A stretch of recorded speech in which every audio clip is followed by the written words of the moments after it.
For Titanic enthusiasts, the series of Daily Mirror newspapers from 1912 give a fascinating insight into the tragedy that was unfolding at the time.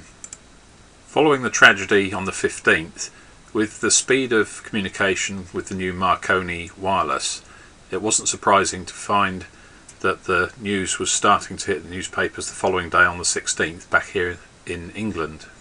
However, as you can see, there was a fair degree of confusion about, and page 2 of the 16th of April you can see that it was suggested that Titanic's wireless signal had brought vessels to the scene and that everyone was safe, and this was symptomatic of the degree of confusion at the time. However, that was quickly corrected, and on the Daily Mirror of the April 17th it was clear that a major disaster had taken place in the North Atlantic, and they were reporting that only 868 were alive of the 2,200 that had been on board Titanic. This paper's full of absolutely fascinating insights into the anguish and grief at the time.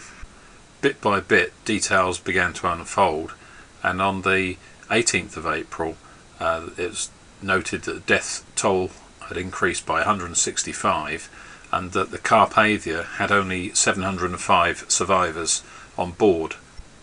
There were a great deal of myths and surrounding the sinking, one of which was that Captain Smith had shot himself on the bridge, and in the Daily Mirror on the 19th they were reporting that on page 2, saying that he'd committed suicide after a grim struggle with a revolver, and that the death toll had now touched nearly 1,600. The following day, on the 20th, that was reversed, and it was reported that Captain Smith died a noble death after rallying the men on board with his famous statement of "to be British."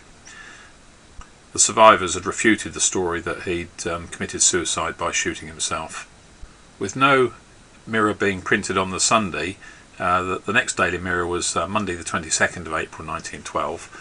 Questions were clearly starting to be asked at the time, and you can see from page 2 that one of the big questions was, why was the truth of the Titanic disaster kept back?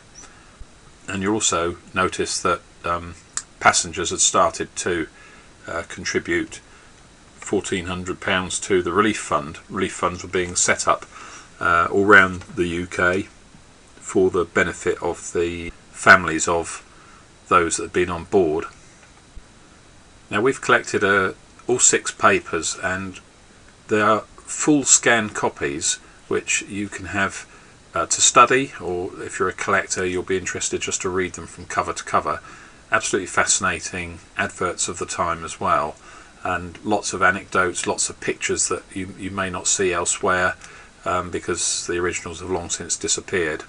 And the copies of the Daily Mirror are becoming extremely valuable, and even facsimile copies are changing hands on eBay for quite a lot of money. Here you can see one, a reproduction that's changed hands for £5 and 10p, plus £1.50 postage, and that's for April the 18th.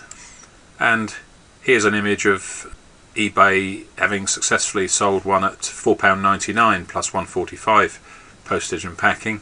That's the April 22nd edition. And if you want to lay your hands on an original copy of the 16th of April 1912, then go ahead and pay £800 for a copy of the single paper, plus another £5 postage and packing.